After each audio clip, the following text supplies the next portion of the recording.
আল্লাহুম্মা ইন্নী যালামতু মানে কি বলেন? আল্লাহ আমি নিজের প্রতি নিজে জুলুম করেছি, আল্লাহ আমি অবিচার করছি, কত পাপ কত অপরাধ করছি আল্লাহ, এগুলার শাস্তি যদি আপনি আমাকে দেন এটা ভোগ করার ক্ষমতা আমার। দুনিয়াতে যদি পাকড়াও করেন আমি শেষ আল্লাহ।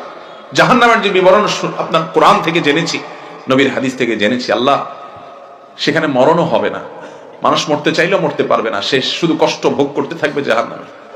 আল্লাহুম্মা ইন্নী যালামতু নাফসি, আল্লাহ আমি নিজের প্রতি নিজে অনেক অবিচার করছি, এই নামাজে পড়লাম আল্লাহ, এই নামাজের মধ্যে অনেক অবিচার করলাম, মনটা ধরে রাখতে পারি নাই, তাড়াহুড়া করছি, কত ত্রুটি করছি আল্লাহ।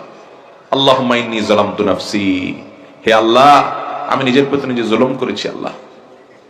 আল্লাহুম্মা ইন্নী যালামতু নাফসি, এরপরে কি?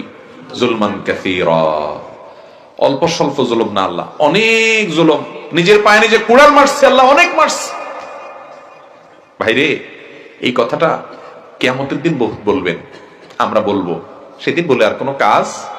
এই জন্য আগে ভাগে একটু মনোযোগ দিয়া বলেন, মন্ত্রের মতো পড়ে চলে যায় না। আল্লাহুম্মা ইন্নী যালামতু নাফসি যুলমান কাসীরা, সেদিন যখন জাহান্নাম দেখবেন, সেদিন যখন আযাব দেখবেন, সেদিন যখন সমস্ত পরিণতি দেখবেন, সেদিন চিৎকার করে বলবেন আল্লাহ আমি অনেক অন্যায় করে ফেলেছি, আমি সরি। লাভ নাই সেদিন আর বলে।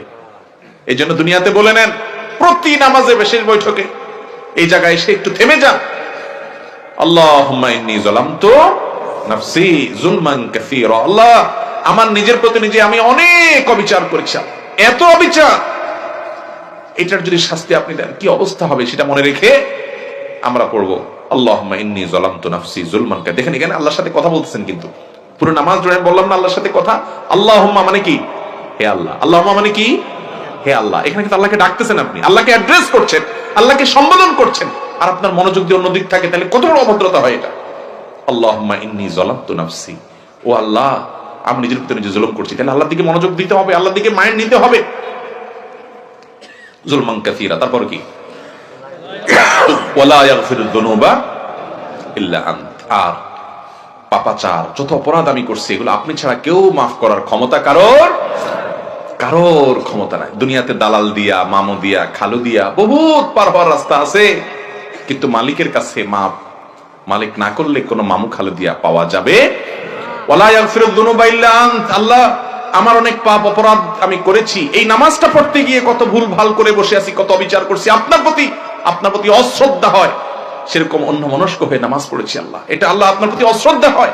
আপনার সাথে কথা বলছি, মনোযোগ আমার অন্যদিকে, কত জুলুম আমি করেছি, পুরো নামাজ জুড়ে কত কিছু হয়েছে। ওয়ালা ইয়াগফিরুয যুনুবা ইল্লা আনতা, আমার এই পাপাচার গুলো আপনি ছাড়া কেউ মাফ করতে পারেন না।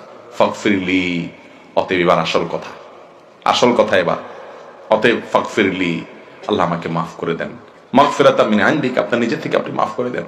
ফাগফিরলি মাগফিরাতাম মিন ইনদিক ওয়ারহামনি, এবং আমার প্রতি আপনি রহম করেন, একটু মায়া করেন আল্লাহ।